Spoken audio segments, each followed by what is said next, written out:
녹조 문제는 여기서 마무리하고요. 이번에는 산업은행 이전 이슈로 넘어가 보죠. 정부가 올 상반기로 예정했던 2차 공공기관 지방 이전이 그 계획 발표가 결국 미뤄졌어요. 각 지자체마다 공공기관 유치에 사활을 걸고 있어서 경쟁이 치열한 상태가 맞죠? 네, 맞습니다. 네, 부산도 마찬가지고요. 부산은 아주 일찍 준비를 했죠. 작년에 대통령 당선되고 난 다음에 국정과제에 산업은행 이전이 별도의 국정과제로 선정이 돼 있고 2차 공공기관 이전도 들어가 있습니다. 그래서 저희들은 산업은행은 산업은행대로 이전시키는 작업도 준비를 하고 있고 그다음에 2차 공공이전 기관도 저희들이 준비를 하고 있는데 타 시도의 경우는 산업은행을 제외하고 공공기관 이전을 자기 지역으로 유치하려고 엄청나게 노력을 했죠. 그게 과열되다 보니까 정부에서 부담을 느낀 측면이 있습니다. 특히 내년에 4월 달에 국회의원 선거가 있다 보니까 그렇죠. 각 지역마다 우리 지역에 공공기관 A라는 공공기관이 좋은 게 있으면 서로 가져가려고 할 거잖아요. 근데 총선 전에 뭐 이렇게 그 A라는 기관을 뭐 경계도 예를 들어서 전남에 좋다면 나머지 지역들은 거기에 대한 어떤 박탈감이라든지 이런 게 있을 거 아닙니까? 그럼 투표에 좋은 영향을 미치지 않을 수도 있는 거고. 그래서 이런 문제를 조율하는 게 총선 전에는 어렵다라고 판단한 것 같고 또 한 면에서는 각 공공기관의 노조들이 지방으로 이전해 가는 거에 대해서 극단적인 반대를 하고 있는 상황이니까 그 설득하는 것도 쉽지 않을 것 같다는 판단을 한 것 같아요. 그래서 총선 전에는 추진하지 않고 총선 끝나고 난 이후에 과학적인 데이터를 기반으로 해서 공공기관을 이전하겠다. 이게 정부의 방침인 것 같습니다. 네, 이렇게 발표가 미뤄지면서 이것 때문에 산업은행 부산 이전도 미뤄지는 거 아니냐. 차질이 생기지 않느냐. 그런 우려를 지역사회 안에서는 하고 있는 건 사실인데 전혀 관계가 없습니다. 전혀 관계가 없습니다. 왜냐하면 별도의 트랙으로 돼 있어요. 산업은행과 공공이전. 아까도 제가 말한 것처럼 전체 공공기관 이전 안에 산업은행이 포함되어 있는 게 아니고 별도의 국정과제로 채택이 되어 있습니다. 그래서 산업은행은 이미 이전과 관련된 부분에 이미 상당한 속도를 내고 있거든요.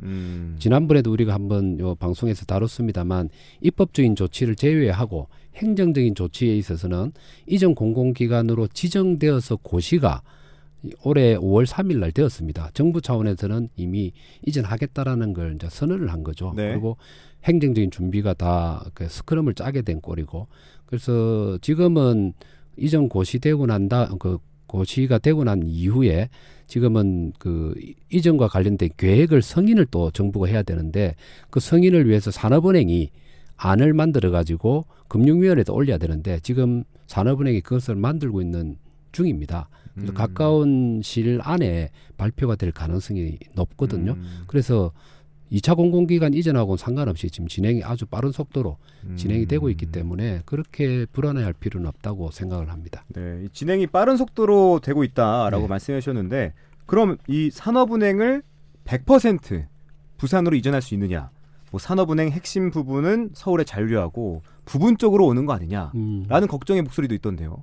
그건 아닙니까? 그 말도 100% 우려에 대해서는 그런 걸 할 수 있다고 생각을 해요. 그런 우려를. 왜 그런가 하면 과거의 사례를 보면 노무현 정부 시절에 1차 공공기관이 이전했지 않습니까? 그때 부산의 금융과 관련된 기관들이 예탁결제원을 비롯해서 한국증권거래소나 여러 기관들이 내려왔고 그다음에 또 해양수산 분야도 내려와 있는데 대표적인 게 한국증권거래소예요. 한국거래소의 경우는 본사가 다 전부 이전해 와야 되는데 핵심적인 그 거래 기능들, 정권과 코스피 같은 그런 그 거래 기능들은 서울에 그대로 남겨놓고 행정적인 기능만 내려온 거예요. 지원 업무만. 그러다 보니까 실제의 거래소가 내려왔을 때는 정권 회사라든지 그와 관련된 기관들이 같이 부산에 내려와 줘야 되는데 거래 기능이 서울에 있다 보니까 그대로 다 민간 정권회사들이 서울에 남게 되는 거죠. 그래서 껍데기만 오고 알맹이는 안 왔다. 이런 우려를 하는 건데 마찬가지로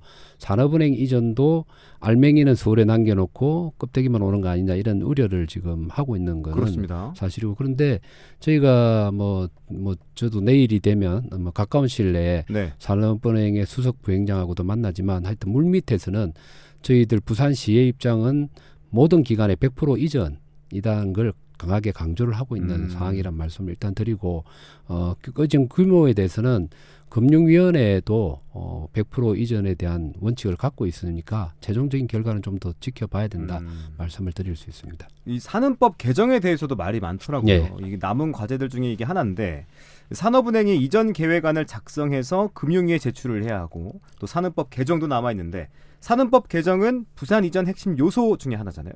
결정적인 거죠. 그러니까 이걸 어떻게 해결해야 됩니까? 산업법 개정은 행정부가 하는 게 아니고 네. 행정부는 아까도 얘기한 것처럼 이전 기간으로 지정 고시하는 것과 이전 계획을 승인하는 겁니다. 그 절차는 지금 들어가 있고 네. 절반의 단계를 넘어서 있습니다. 나머지는 국회에서 산업은행법 4조 1항에 있는 산업은행의 본점을 서울시에 둔다는 조항을 네. 부산으로 둔다든지 대한민국으로 둔다든지 바꿔줘야 되는데 문제는 국회에서 그걸 동의를 해야 되잖아요. 네.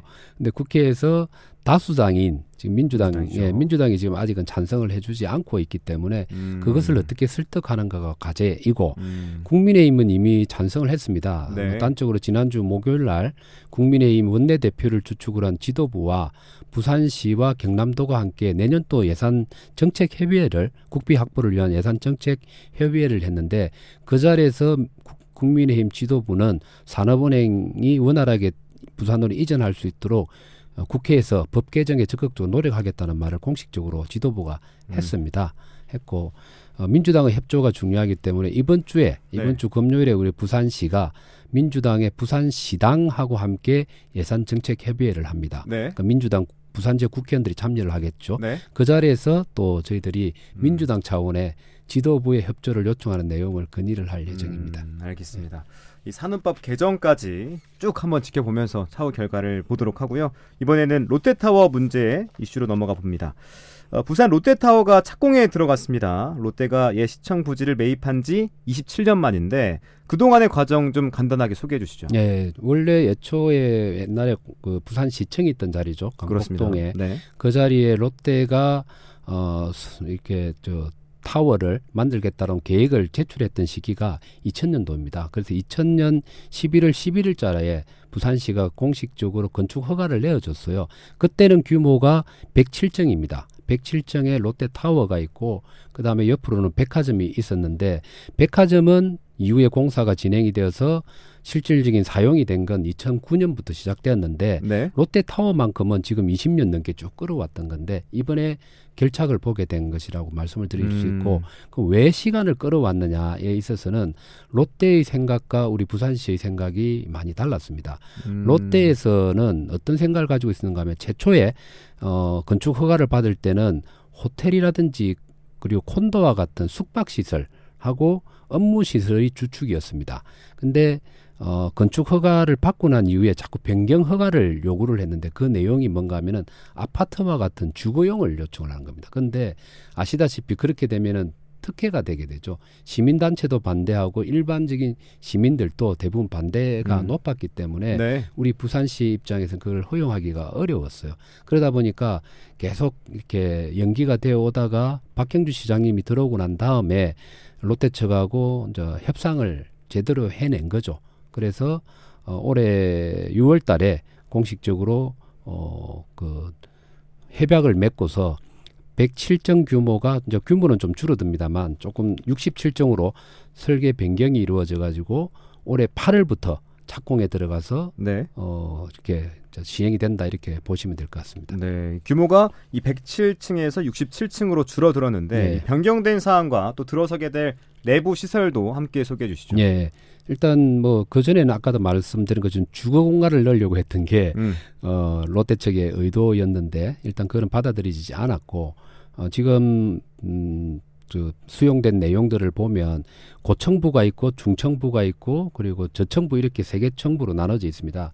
그래서 고층부에는 대표적으로는 이제 전망대가 들어서게 되고 그렇죠. 그다음에 거기에는 또 갤러리라든지 라운지 같은 게 들어가고 그다음에 왔을 때 먹고 마시고 즐길 수 있는 그런 식음료와 관련된 공간이 들어서는데 최대한 문화나 예술 이런 것들하고 접목된 형태의 식음료 공간들을 고층부 그거는 54층에서 67층까지로 지금 마련을 하고 있는 거고요. 네. 중층부에는 31층과 32층이 되는데 거기에는 주로 내용이 그 옥상 정원과 관련된 또 나름 식음료 공간 이렇게 되어 있고요. 그리고 저층부는 1층에서 13층까지에 포함이 되는데 네. 여기에는 자연 친화적인 옥상 정원도 여기에 들어가 있습니다. 그리고 가족 체험 시설이라든지 바다 전망과 관련된 좀 고퀄리티의 판매 시설 이렇게 구성이 됩니다. 네. 아까 오는 8월에 공사가 시작된다라고 말씀하셨는데 완공은 언제입니까? 네, 이거는 뭐 우리가 결정한다기보다는 네. 지금 설계된 대로 해서 롯데 측이 차질 없이 진행을 하게 되면 최대한 공기를 단축해서 2026년 말에 완공을 목표로 하고 있는 상황입니다. 네. 만일에 26년 말에 완공이 되게 되면 원도심 지역이 되겠죠. 중구, 동구, 영도 그리고 서구 이런 쪽을 지역 경제를 활성화시킬 수 있는 랜드마크 부지가 될 것으로 저희들은 기대를 하고 있습니다. 네, 좋습니다. 매달 한 번 만나서 이렇게 부산의 이슈를 짚어보고 있는데 오늘은 낙동강 물 문제, 또 산업은행 이전, 부산 롯데타워 이슈를 한번 짚어봤고요. 다음 달에는 더 부산의 현안들을 심도 깊게 이야기하는 시간을 마련해 보겠습니다. 지금까지 부산시 경제부시장 이성권 부시장과 함께했습니다. 부시장님 오늘 말씀 고맙습니다. 네, 감사합니다.